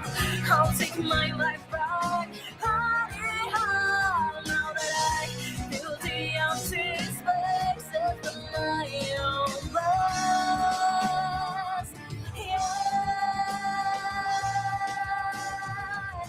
But then, why not this till you're ripping stars apart? Stars dreams when you don't think about what sounds illogical and exceptional and irrational and implacable takes its time.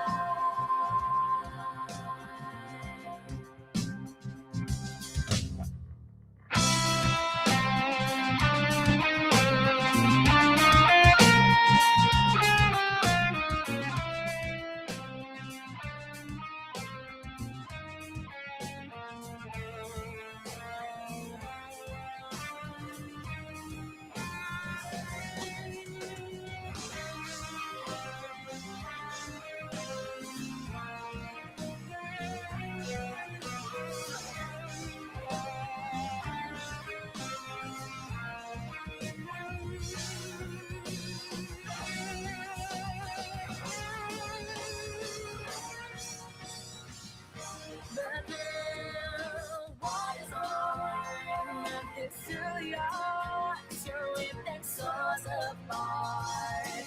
Star dreams when you don't think about what sounds illogical, exceptional, irrational, impossible, and it's all you say to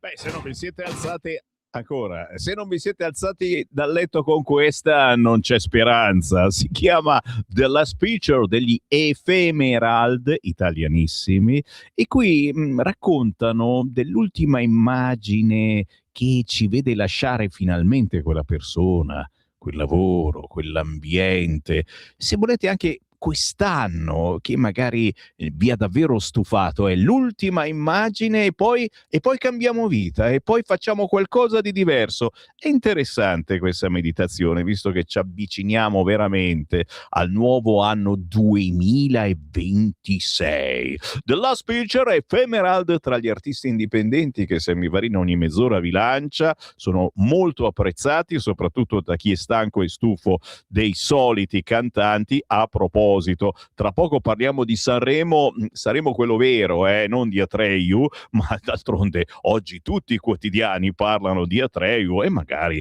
alle 9 avremo il nostro Molinari, il capo dei deputati della Lega a Montecitorio, e una domandina su Atreyu e bisogna pur fargliela.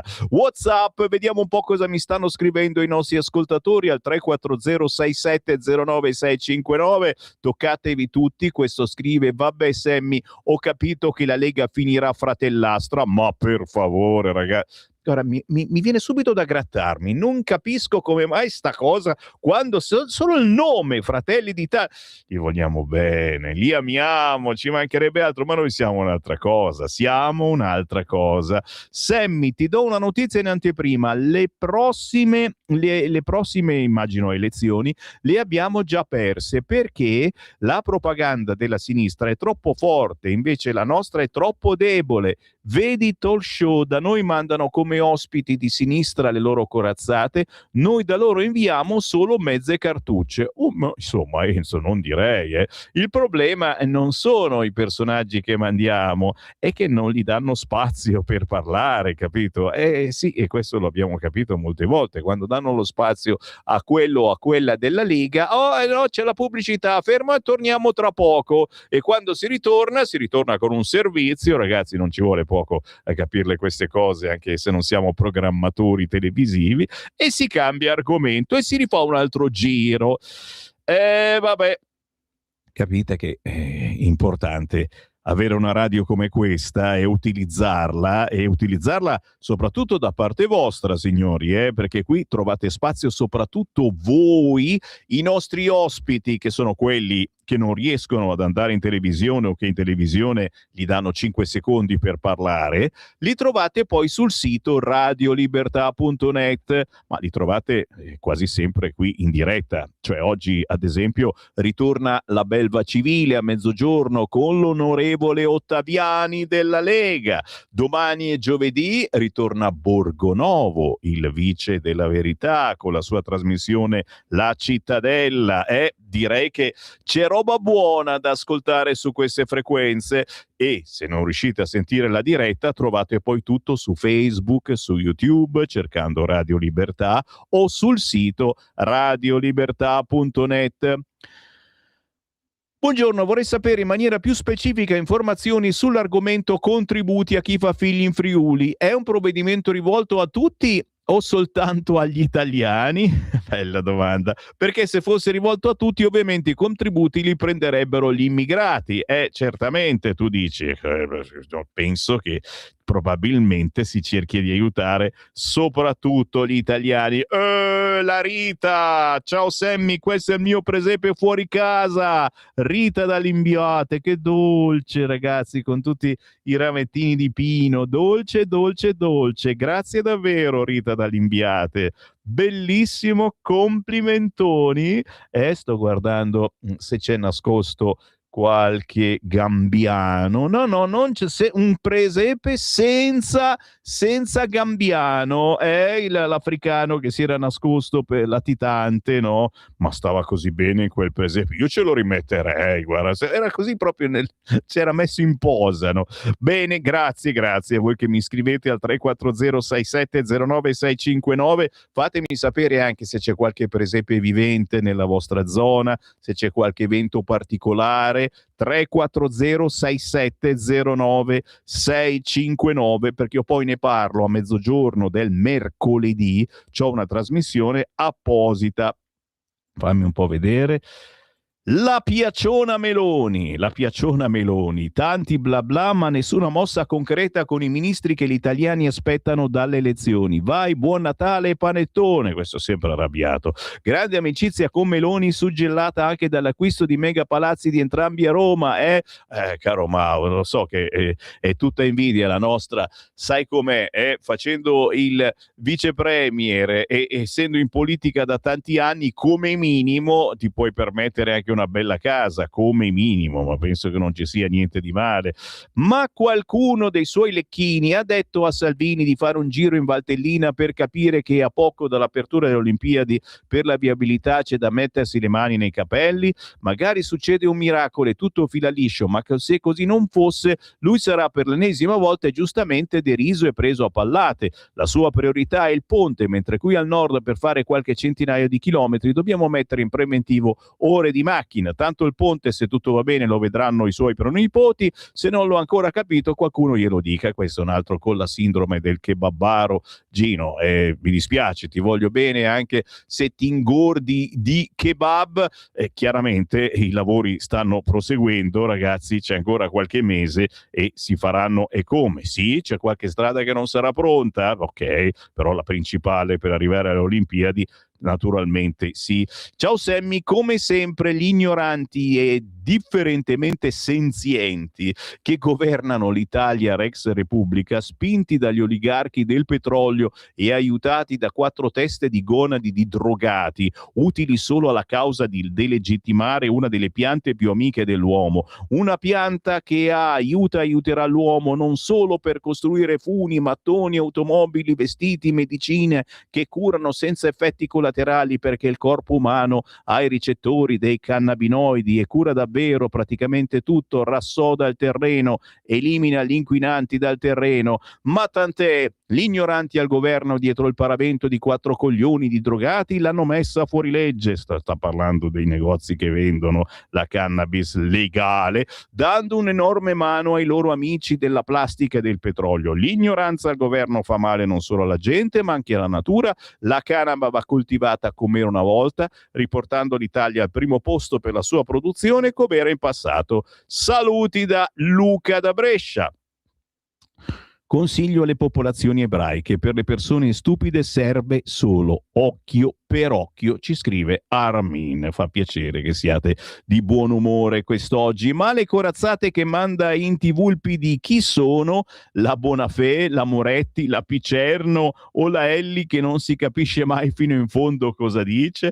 Boh, li amiamo, naturalmente, li amiamo tutti quanti, così tanto che io mi rituffo sul quotidiano Libero perché c'è la sindrome del kebabbaro divertentissima, ragazzi. Oggi Libero è da comprare, a pagina 2, Giorgia irride la sinistra, vi portate sfiga da soli, vi indignate per Repubblica, sapete che vendono in blocco Repubblica, La Stampa, Huffington Post, Radio Capital, Radio DJ, sono tutti moji, ma ragazzi noi qui lo siamo tutti i giorni moji, perché pendiamo dalle vostre labbra. Grazie a chi aiuta Radio Libertà con un contributo volontario sul sito radiolibertà.net cliccando dona ora, o a chi va in posta prende uno di quei moduli bianchi e ci scrive conto corrente postale 37671294. Bastano 5 euro per dare una mano alla nostra redazione. Non abbiamo capitali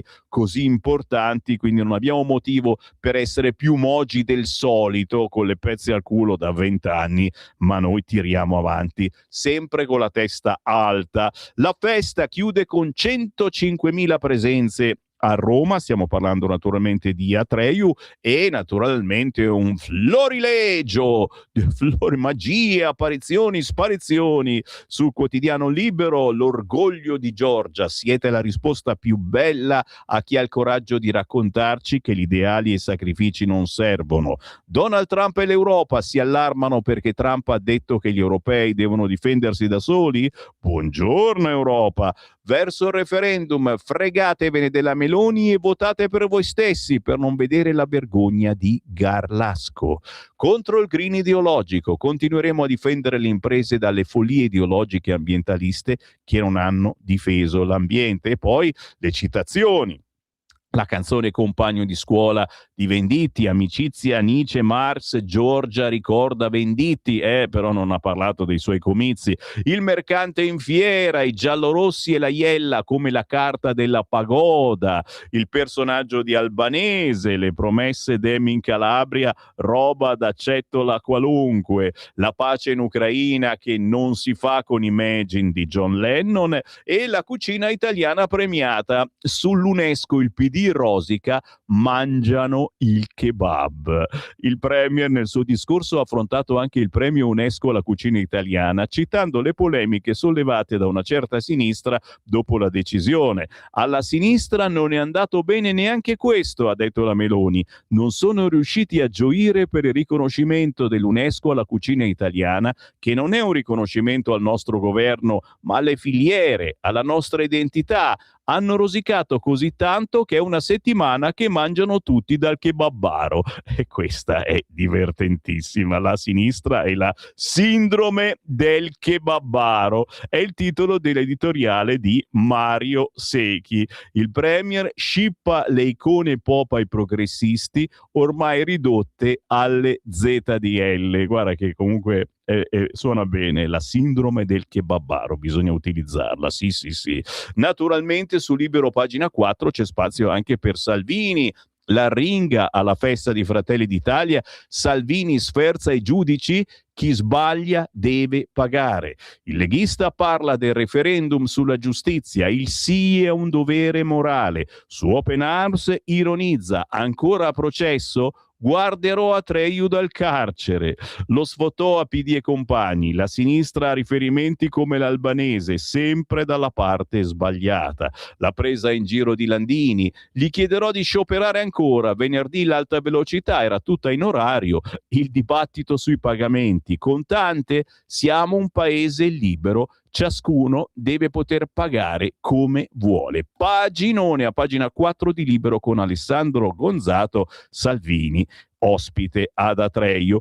Un mezzo paginino invece per Tajani. Come mai così poco spazio per Tajani? Rinnoviamo il patto del 94, uniti per il paese, ha detto sempre ad Atreju il segretario di Forza Italia. Il ministro, l'accordo voluto da Berlusconi è ancora vivo, ti immagini se non cita Berlusconi, PPA e conservatori devono lavorare di più insieme. Dall'altra parte, nel campo largo è festa della disunità. Tra le frasi che ha detto la Meloni l'abbiamo unito noi il campo largo, è veramente il colmo, però mancava la Schlein. Sì, rissa continua dopo la frenata 5 Stelle sull'alleanza. Nel PD raffica di accuse a Conte, deve chiederci scusa, ma l'Appendino dice siamo noi a pretendere rispetto. E la Schlein incassa l'appoggio di Bonaccini. Però i riformisti non votano la relazione. Elli attacca Meloni sull'economia, poi prova a ricucire i dissidi interni. Siamo un partito plurale. La minoranza si astiene sul discorso. La Picerno dice serve coraggio. Paginone con Pietro Senaldi e Lica Calesse su Conte, Schlein e compagnia brutta, ma comunque politicamente sempre rispettabile. Sky e la 7 se la terrà il padrone. I greci non vogliono Sky e la 7. Sapete che il gruppo Jedi è in vendita e pare che l'armatore greco Kyriakou se lo cucchi. Sinistra in pressing sul governo, continuano a dire intervenga il governo con la golden share. La società del magnate Kyriakou però in trattative per l'acquisto di Repubblica smentisce l'interesse per le TV Sky e la 7. State tranquilli. Paginone anche qua, non è successo assolutamente niente comunque per il momento, tranne qualche comunicato di redazione sui singoli quotidiani. Francesca Albanese e la lezione pro Gaza. Dopo il caso toscano esplode la polemica anche in Emilia-Romagna verso le ispezioni in altre 2 scuole. Praticamente un docente di italiano ha fatto partecipare i ragazzi delle quinte a questo webinar di Francesca Albanese e il preside dice non eravamo a conoscenza dell'iniziativa. I genitori chiedono dei chiarimenti. Insomma, i docenti emiliani avrebbero utilizzato lo stesso modus operandi adottato dai docenti pro Gaza toscani, quindi è un'antica tradizione. Per il deputato della Lega Rossano Sasso l'ultima segnalazione è arrivata grazie al consigliere della Lega Matteo Di Benedetto, che salutiamo, è un nostro ascoltatore. È solo l'ennesima strumentalizzazione da parte di alcuni docenti ideologizzati. Siamo dinanzi a una rete chiamata Docenti per Gaza, che contro ogni principio pedagogico posto a tutela della missione educativa e spesso all'insaputa delle famiglie, utilizza le classi come palco per la propria propaganda, ha tuonato l'esponente del Carroccio augurandosi che il Ministero avvii delle ispezioni. C'è un motivo per cui abbiamo inserito anche sta cosa del consenso informato alle famiglie prima di far venire esseri strani in classe, capito? C'è un motivo, perché questi professori sono furbi e fanno squadra tra di loro. Ancora su Libero si parla di autonomia energetica. Con il boom del GNL, l'Italia del gas è pronta all'inverno. Snam ha acquisito il 97,3 del famoso rigassificatore di Livorno, quello che non lo voleva nessuno, ma poi ora lo vogliono tutti. Metano via mare, utile anche per riempire gli stoccaggi. Nessuno ci dice quanto ce lo fanno pagare gli americani. Asset strategico, OLT ha una capacità di rigassificazione di 5 miliardi di metri quadrati, pari all'8% della domanda italiana di gas cubici. Sì. Prima fonte, il GNL ha raggiunto quota 18,7 miliardi di metri cubi, diventando la prima fonte di gas del nostro paese. Crocevia europeo, i flussi di gas iniziano ad alimentare l'export nei primi 11 mesi, 2 miliardi di metri cubici rispetto agli 0,5 del 2024. Se amate questo argomento, che d'altronde riguarda il nostro inverno, caldo o freddo, come sarà, paginone a pagina 8 del quotidiano Libero, che poi a pagina 15 si occupa anche della famiglia nel bosco. Sono arrivati appelli un po' da tutte le parti, abbiamo capito che è una famiglia particolare, ancora più particolare è se è vera la notizia che questi bambini sapessero a malapena scrivere il loro nome. Salvini e Meloni ad Atreju hanno dedicato un momento di riflessione ai 3 fratellini. Famiglia nel bosco, mandate i bambini a casa per le feste. Lo Stato ha dimenticato i suoi limiti, ha detto la Premier. Il ministro Salvini, vergogna, stessa solerzia per i piccoli dei campi Rom. E anche questo è un bel mistero, ragazzi, come mai? Li lasciano lì in mezzo alla sporcizia, perché è un'antica tradizione, no? Dicono. Pagina 18 di Libero, scrittori su strade alternative. Spesso e volentieri noi ospitiamo scrittori, autori che si autoproducono e che poi riescono facilmente a vendere il loro libro su Amazon. Effetto Amazon, scrive a pagina 18 oggi Libero, il boom dell'editore invisibile. Il colosso di Bezos si consolida come stampatore e promotore di libri e intanto cresce il fenomeno dell'autopubblicazione. I vantaggi della scelta: le royalty per gli ebook di Amazon possono arrivare al 70% del prezzo. L'altro lato della medaglia: autopubblicare in Italia è ancora considerato un ripiego. Se siete autori o aspiranti tali, oggi Jessica Chiti ne parla a pagina 18 del quotidiano Libero. Come vedete, buone motivazioni per acquistarlo, se non fosse anche per la pagina 19 con l'intervista al grandissimo Edoardo Vianello. Nella musica c'è tanta ingratitudine. Il cantante esce con il primo LP di Natale. I ricchi e poveri li lanciai, nessun grazie. La Meloni potrebbe usare la mia Semogente deborgata. Ragazzi, esce con il suo primo LP di Natale, chiaramente io lo voglio. Dove vado? Vado verso la pausa con la segnalazione piccola, pagina 20 di Libero, però carina.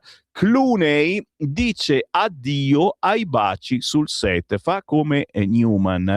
L'annuncio della stella di Hollywood: basta baci sul set per George Clooney. Chiaramente dispiacimento totale per le tante artiste e attrici che potevano avvicinarlo proprio sul set. Il più affascinante tra i divi hollywoodiani sembra abbia proprio deciso di serrare le labbra davanti alle telecamere, uscendo per motivi anagrafici a 64 anni compiuti, ma dai, anche i cugini di campagna hanno cantato una canzone, dalle scene romantiche dei film. Una decisione che l'attore aveva già maturato e preannunciato da qualche tempo, alla quale ora sembra giunto con una certa serenità e di comune accordo con la moglie e consigliera Amal. La moglie e consigliera Amal ha detto: ok, non bacerò più una ragazza, avrebbe detto il leggendario attore George Clooney. Dite che c'è di mezzo la moglie? No, assolutamente. Ci fermiamo qualche minuto, tra pochissimo canzone indipendente. Arriva Federico Paciotti, testi e musica di Peppe Servillo con Metropolitan, e poi Riccardo Molinari, capogruppo della Lega. Stai ascoltando Radio Libertà. la tua voce libera, senza filtri né censura. La tua radio.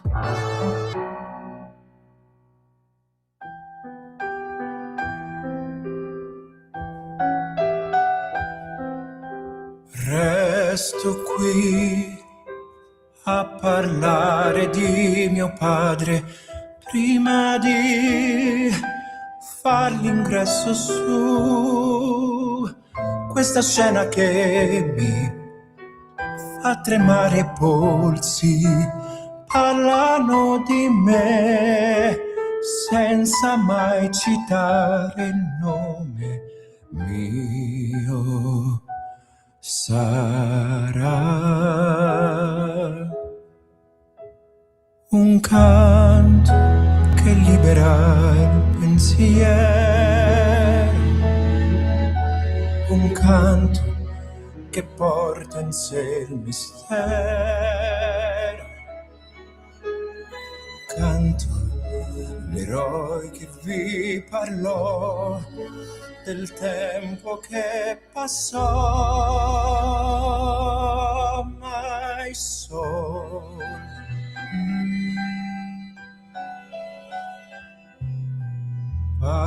Passerò per le strade di New York, cercherò il teatro, ma dove mi sorride e mi parlerà l'italiano che si parlava tanto tempo fa.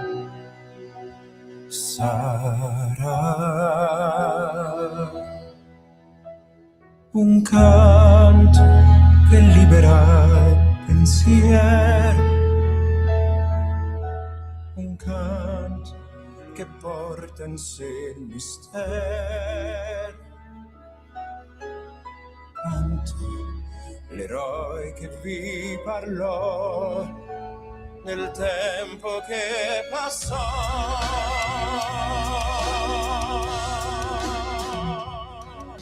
Un canto che vola senza me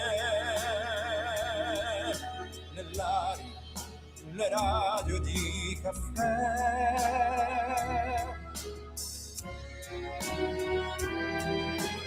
tanto che parla di te, di un ricordo che compare in scena insieme a me, insieme a me.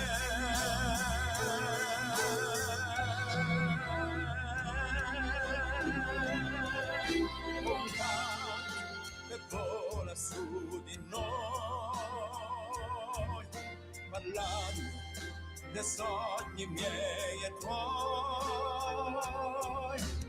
tanto tornando a casa vuoi che stia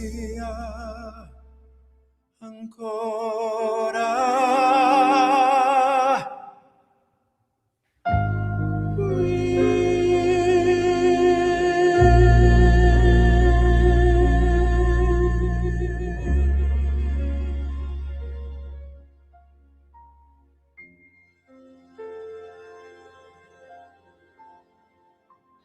Trova sempre spazio nella nostra programmazione il bel canto, ma gli artisti sono rigorosamente indipendenti, sconosciuti a livello nazionale, ma molto molto amati.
Torti questi di invitare pezzi grossi che non c'entrano niente con la politica e che non si vergognano a salire su un palco che non sia di sinistra. Quindi potrebbe essere anche un buon esempio per riuscire a fare squadra parlando di problemi reali, dalla sicurezza ad altre situazioni che vivono i big, così come i cittadini normali. Io sarei più per invitare i cittadini normali sul palco e quindi cercare di avvicinare maggiormente la gente alla politica per dare risposte, perché lo ricordiamo, la grande magia, e a volte purtroppo è davvero una magia che si chiede alla politica, ed è rispondere alle esigenze, migliorare la vita dei cittadini. Siamo qui per quello. Lo so, l'ho fatta lunga, Molinari, perdonami, ma oggi è lunedì, cioè abbiamo tutti sonno, abbiamo fatto la coda all'artigiano in fiera, eccetera. Come è andato il weekend? E soprattutto appunto anche questa cosa, feste della Lega a Treiu. Dovremmo imparare forse qualcosa dagli amici, mi viene da grattarmi, di Fratelli d'Italia, o deve essere una squadra che è giusto fare così, Riccardo?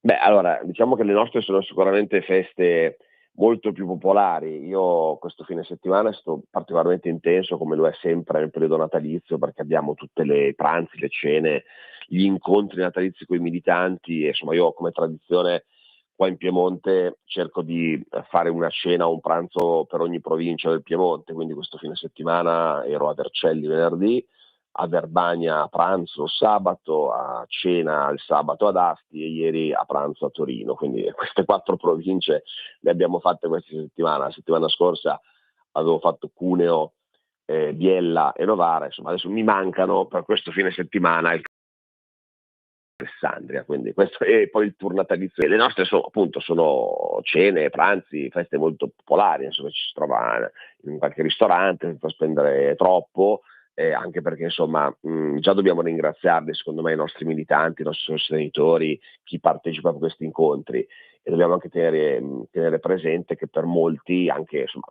la cena della Lega o il pranzo della Lega è comunque una spesa in più da mettere sul budget familiare, quindi per quello cerchiamo sempre di scegliere dei posti, diciamo, dove non si spenda troppo.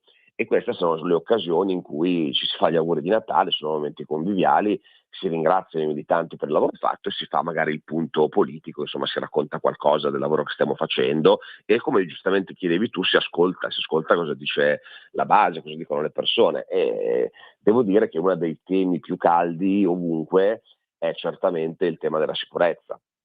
Certamente il tema della sicurezza è un tema assolutamente importante, e soprattutto poi un tema identitario sulla Lega, cioè che direzione prende la Lega, che cosa siamo, l'autonomia, una rivendicazione molto forte la voglia di una Lega che sia sindacato di territorio, che si occupi insomma delle regioni storiche in cui è nata e che insomma guardi al futuro, ricordandosi delle sue radici, ecco, che non cambi come identità del partito. Direi che questi sono i due temi principali, la sicurezza e l'autonomia, l'identità territoriale della Lega. Per quanto riguarda il discorso di Atreju, io sono stato ospite un paio di volte ad Atreju, è una kermesse che si è ingrandita, ingrandendosi ha coinvolto sempre più volti noti, diciamo personaggi anche dello spettacolo, come dicevi tu, che nulla c'entrano con la politica. La mia opinione, io la vedo sta diventando sempre di più una sorta di ostentazione, manifestazione di potenza e di potere. Insomma, sembra, da come la vedo io, sembra del partito che vuole affermare di essere il partito Stato, no? Il partito che comanda, che tutto controlla, dove ci può essere dentro di tutto. E è una festa, tra l'altro, oltre agli ospiti, anche immagino che costi tantissimo organizzarla, perché c'è il villaggio di Natale, c'è la pista da pattinaggio, sono luci, insomma è una cosa molto eventi tutti i giorni, con i poveri parlamentari di Fratelli d'Italia che sono in qualche modo obbligati a presenziare per una settimana tutti i giorni lì per riempire. Non so, da una parte è bella, a tratti la trovo un po' fantoziana, ecco, quindi non so se dobbiamo prendere esempio. Io penso che noi abbiamo la nostra Pontida che sia inarrivabile, inimitabile come festa, popolare, ma anche insomma identitaria, d'immagine.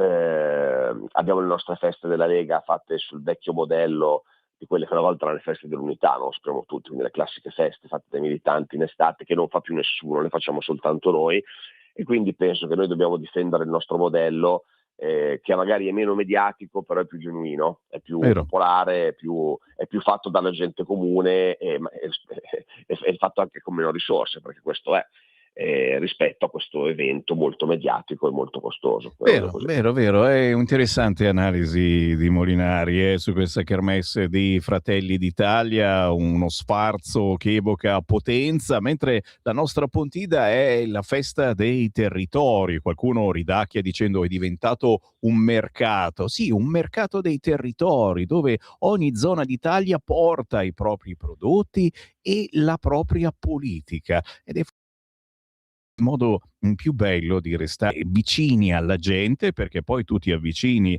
al gazebo che riguarda la tua zona e porti anche tu quelli che sono le tue segnalazioni, i tuoi problemi. Interessante, ma tutto ciò si scontra naturalmente con le terribili notizie che abbiamo sentito da Sydney in Australia e dall'articolo di Fausto Biloslavo oggi sul quotidiano Il Giornale, che scrive: le marce dei Propal alimentano l'odio, la stessa follia avvenuta in Australia può colpire in Italia. C'è quindi, a proposito di sicurezza, da temere che dopo gli ebrei arriviamo noi cristiani? Molinari? Purtroppo sono perfettamente d'accordo. Queste manifestazioni anche in Italia sono fondamentalmente, più che a favore della Palestina, sono manifestazioni anti-occidentali. Cioè penso che siano manifestazioni che portano un profondo sentimento di contrarietà, di antagonismo verso la società occidentale, e che la scusa, diciamo, della Palestina sia appunto solo un pretesto per far scoppiare questa rabbia e questa volontà eversiva contro il nostro modello. E purtroppo questo riguarda, diciamo, i non musulmani. E invece i musulmani che partecipano a queste manifestazioni purtroppo molto spesso ci credono davvero, quindi c'è anche, diciamo, l'infatuazione religiosa e l'esaltazione fondamentalista, che è molto pericolosa e che poi rischia di portare a fenomeni come quelli che abbiamo visto in Australia, ma dove siamo a rischio tutti? Certamente sì. Ecco, io vedo due componenti. Da una parte qua in Occidente abbiamo gli occidentali che fomentano queste manifestazioni pro Palestina, pro Hamas, pro Gaza per un profondo odio antisistemico occidentale. Il problema è che questo porta poi invece i tanti musulmani che sono qui in Europa, qui in Occidente, che partecipano a queste manifestazioni, invece a sviluppare e radicare ancora di più un fondamentalismo religioso che rischia poi di portare ad atti di terrorismo compiuti nella loro testa, tra l'altro a fin di bene. Per questo è il dramma, no? Perché poi questi ammazzano la gente convinti di fare qualcosa per la libertà dei loro popoli, per l'intifada, per una battaglia giusta.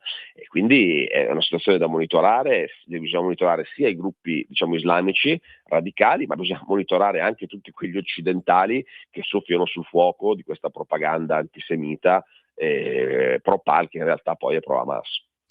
E attenzione anche alla sindrome del kebabbaro che trovate quest'oggi sul Quotidiano Libero. Intanto però cosa succede questa settimana in Parlamento, Riccardo? Cosa si muove? Beh, allora, alla Camera questa settimana abbiamo il decreto sulla sicurezza sul lavoro e poi un provvedimento sui frontalieri. Questi sono i due provvedimenti. Il grosso del movimento, diciamo, è al Senato, come sapete, perché si sta discutendo in queste ore, in questi giorni, la legge di bilancio, e quindi diciamo che alla Camera siamo in attesa che il Senato approvi la legge di bilancio e la mandi poi alla Camera. Quindi noi abbiamo questi due provvedimenti, ma siamo, diciamo, rivolti con occhi e orecchie all'altro ramo del Parlamento per capire cosa succede su quello che è il provvedimento più importante poi ogni anno dell'attività parlamentare, che è la legge di bilancio. E si dice che bisognerà lavorare anche di notte perché entro la fine dell'anno deve essere approvata. Già. Sì, come sempre arriveremo a ridosso di Capodanno, questo già lo mettiamo in conto, è sempre così. Santa pazienza, grazie davvero all'onorevole Riccardo Molinari, capogruppo della Lega alla Camera, segretario Lega Piemonte. Buona settimana, Riccardo. Grazie Sammy, un saluto a tutti, buona settimana. Qui Parlamento. E qui la voce di Sammy Varin che torna bomba sul quotidiano Il Tempo, ragazzi, che oggi ha un servizio esclusivo con le rivelazioni di Monsignor Georg, segretario di Benedetto. Francesco, su di me, trattamento esageratamente duro. Leone, con lui è tornata protagonista la centralità di Cristo. Oggi sul quotidiano Il Tempo, Francesco Capozza e la mia verità su 3 papi. Di spalla naturalmente la sfida della Premier, Giorgia, il campo largo, l'abbiamo riunito noi ad Atreju. Lì scappa, non ha Arnele Capezzone, il suo editoriale si intitola Doppio messaggio da Atreju e ad Atreju, ma subito all'interno la mia verità su 3 papi. Parla Monsignor Georg. In 3 anni ha rilasciato solo 2 interviste, sempre al quotidiano Il Tempo. L'ex segretario e uomo di fiducia di Ratzinger, cacciato dal Vaticano da Bergoglio, svela segreti sulla Santa Sede, dalle registrazioni non autorizzate alle profezie poi avverate. Doppio paginone oggi sul quotidiano Il Tempo con i virgolettati. Benedetto XVI, sto lavorando per ottenere la canonizzazione e all'opera omnia dei suoi scritti. Francesco, il trattamento nei miei confronti è stato esageratamente duro, grazie alle memores ebbi l'annunziatura. Leone XIV, con lui la centralità di Cristo è tornata prepotentemente protagonista nelle omelie. Friburgo, Francesco, dopo la morte di Ratzinger, mi mandò nella mia diocesi d'origine, ma senza alcun incarico, e tante altre cosettine che magari non sapevate. Siamo sul quotidiano il tempo, la strage alla festività ebraica, 16 morti, oltre 30 feriti, e il coraggio, certo, di Ahmed, il fruttivendolo eroe che ha disarmato un terrorista, padre di 2 figli, sarebbe pure musulmano, ma per il premier israeliano è ebreo. Fatto sta che sembra un po' incredibile effettivamente che si sia arrivati addirittura al fruttivendolo che deve disarmare il terrorista. Dov'era la sicurezza? L'avvocato Arsen Ostrovsky, che è sopravvissuto in Australia a questo attacco in spiaggia, ma anche al 7 di ottobre. Ci viene da dire che culo, ragazzi, è destino che proprio non doveva morire. Siamo ancora sui quotidiani oggi in edicola. Mollo il quotidiano La Stampa. Tu dici perché? Cosa c'hai da ridere? No, dopo ci arrivo, anche perché c'è una battuta sulle 30 canzoni di Sanremo, ma prima il quotidiano La Verità. In fuga dalla guerra 235.000 soldati ucraini. L'Unione Europea vuol continuare il conflitto, la popolazione no. I militari hanno un'età media sopra i 40 anni, però in prima linea ci sono pure sessantenni. Aia, perché un quarto delle persone mobilitate per il fronte non si è presentato. D'altronde, se gli aiuti finiscono in water d'oro. Zelensky vede la delegazione USA pronto a non chiedere alla NATO. Il massacro di ebrei, 10 minuti di spari, ma deve intervenire un fruttivendolo a disarmare un attentatore.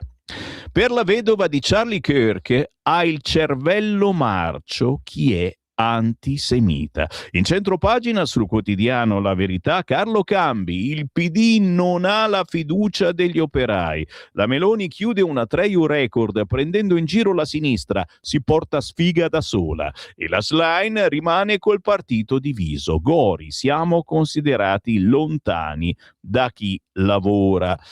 Giro pagina, entro all'interno del quotidiano La Verità, come vi dicevo, strage di ebrei a Sydney, accuse al governo, ma soprattutto più in basso Francesco Borgonovo, che ritorna quest'oggi con la sua trasmissione La Cittadella nel primo pomeriggio. La lezione viene dalla vedova di Kirk, la risposta contro il male non è l'odio, non è oggi ma è domani la trasmissione, mai una volta che la azzecco, ragazzi.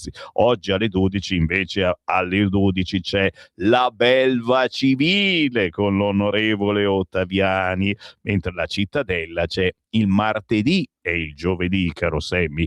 La lezione viene dalla vedova di Kirk. La risposta contro il male non è l'odio. Erika divulga il libro postumo di Charlie Kirk, un invito a rifiutare l'astio come credo politico, articolo proprio, come vi dicevo, di Francesco Borgonovo. Giro di nuovo la pagina, siamo sempre sul quotidiano La Verità, che svela come un ucraino su 4 rifiuta di combattere una guerra persa.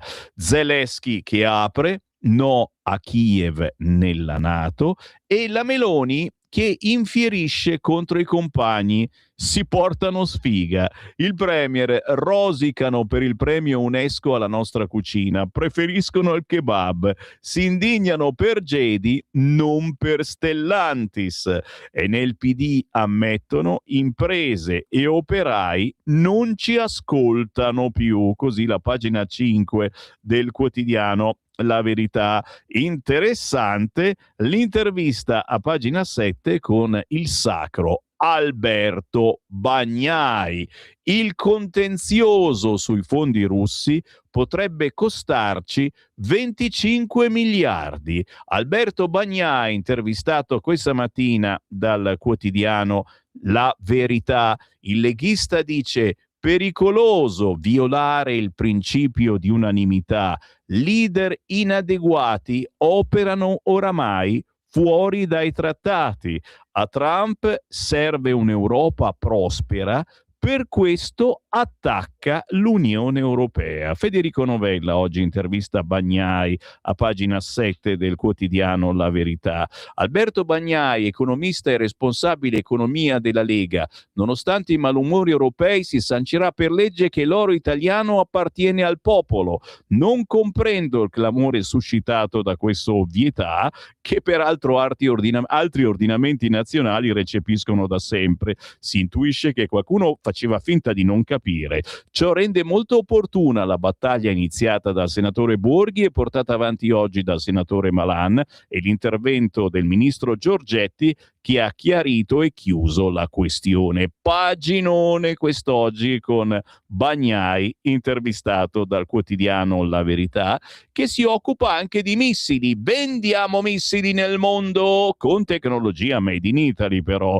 Intervista a Lorenzo Mariani, AD di MBDA Italia. Investire nella difesa porta sicurezza ma anche benessere. I nostri sono all'80% piccole e medie imprese tricolori. In 5 anni abbiamo raddoppiato i dipendenti. Dalle università escono laureati preparatissimi, molti ci scelgono per la loro tesi. È fondamentale promuovere l'interesse per le materie STEM. Paginone con l'intervista a Lorenzo Mariani. Per fortuna non ci sono solo missili ma anche cravatte. Intervistato a pagina 15 Alessandro Marinella. Trump indossa le nostre cravatte. Il manager della storica sartoria di Napoli, Donald, offrì a nonno e papà di aprire un negozio nel suo grattacielo a New York. Dissero di no. Ora ci ha scritto per ringraziarci dei regali. Berlusconi ordinava 6.000 pezzi alla volta. Bella intervista oggi sul quotidiano La Verità. Infine a pagina 17 sulla Verità lo scripto manent di Silvana De Mari racconta che se lo Stato latita dobbiamo difenderci da soli. È necessario che i colpevoli siano arrestati, altrimenti si fa strada alla giustizia sommaria contro l'impunità. Invece qui i magistrati condannano chi spara a un aggressore e risarciscono i criminali, trasformando così la vita dei cittadini per bene in un inferno, signori. Bella meditazione di Silvana De Mari quest'oggi sulla Verità, che infine si occupa della cioccolata calda, da bevanda sacra a elisir della felicità. L'assorbivano già i Maya e gli Aztechi, per i quali era un afrodisiaco la cioccolata calda. Sì, quando arriva in Europa diventa lo sfizio dell'alta nobiltà. Oggi è un'icona pop dalle molte varianti. Gemma Gaetani ci regala, fa venir voglia, un paginone sulla cioccolata calda, ricordando che c'è pure quella light, la si può fare pure vegana, ma poi c'è quella anche con dentro il Baileys, che è molto più potente. Bene, se uscite a farvi una passeggiata questa mattina, e dai, facciamoci una cioccolata calda. O ancora qualche istante, allora penetro all'interno del quotidiano Il Corriere. Abbiamo già letto la prima pagina, ma all'interno c'è un articolo su questo fruttivendolo arabo che ha bloccato uno dei terroristi in Australia. Ahmed è un eroe. Ma poi, parlando di finanziaria, di manovra, la linea di Giorgetti, Marco Cremonesi e il suo retroscena. I saldi non si cambiano, si lavorerà di notte. Come di consueto, avete sentito prima Molinari, l'argine del tesoro, commissione, riunioni a oltranza. I nodi da sciogliere? Quello sui compensi. Professionisti, stop ai pagamenti se non in regola. Le imposte, banche, il duello Lega Forza Italia sul prelievo. Italia e Unione Europea, i famosi pacchi, il caso del doppio prelievo di 2-3 euro. E poi le aliquote, aumenti detassati, servono i fondi per il bonus del 10%. Paginone quest'oggi sul quotidiano Il Corriere. Celebra 3 US Fair, da cui scappa chi non ha contenuti. Vin Brûlé, clima da stadio, la macchina di Giorgia già in campagna elettorale, come vi dicevo, paginoni e paginoni sui giornaloni, ma più particolare a pagina 15 si parla di Qatargate e di Panzeri. Chi fu costui? A Milano si va verso l'archiviazione. Sconfessati magistrati belgi sull'accusa di riciclaggio ad Antonio Panzeri. Tan, ta, ta, ta. Giro velocemente. Il data room della Gabanelli parla del potere di veto che c'è in Europa. Ai ai ai, e bloccano tutto. Il potere di veto mette l'Unione Europea sotto ricatto. Le 12 decisioni dell'Unione bloccate da Ungheria e Slovacchia. La strategia dei no ritirati in cambio dei fondi di coesione. Il voto all'unanimità sta favorendo Putin. Come superarlo? Se ne parla oggi sul quotidiano Corriere, che poi anche la monaca che abbiamo sentito dalla bergamasca, serata all'ex fabbrica, il volo dal tetto, muore a 19 anni, e poi questo che con l'elicottero ogni anno ne combina una, e stiamo parlando dell'imprenditore bresciano Giorgio Bortolo Oliva, 66 anni, che con il suo elicottero è atterrato sulle piste di sci in Maniva. Praticamente aveva fretta di sciare con l'elicottero sulle piste perché ha fretta di sciare, ma il suo paese lo difende. Odolo, l'imprenditore recidivo, sbaglia, ma Giorgio è generoso, quindi esagera un po', ma è generoso. E che facciamo? E lo perdoniamo. Ancora sul quotidiano Il Corriere, bimbi a digiuno d'italiano, ma la famiglia nel bosco tenta di ricongiungersi. Chieti, le ultime mosse per convincere i giudici a restituire i figli a Nathan e Catherine per il Natale. E se volete gli ultimi aggiornamenti ne parla oggi il quotidiano Il Corriere, che parla anche delle canzoni di Sanremo che parlano ancora d'amore. Svelati dai big i titoli dei brani in gara, dominano i temi romantici, fanno eccezione Dargen, J-Ax, Fedez, Masini e pochissimi altri. So che siete curiosi, lo so, e allora adesso vi porto anche a conoscere, e come faccio? Non me ne vado se non vi leggo anche qualche cosa su Sanremo. Vado sul quotidiano La Stampa, la strage di Hanouka naturalmente in primissimo piano. Riccardo Di Segni è il risultato di troppa propaganda, c'è chi pensa che gli ebrei siano cattivi. Poi naturalmente paginoni ma carini, duello a distanza tra Meloni e Schlein. Atreyu celebra il culto del capo, Meloni dimentica i poteri forti, ora il nemico è solo a sinistra.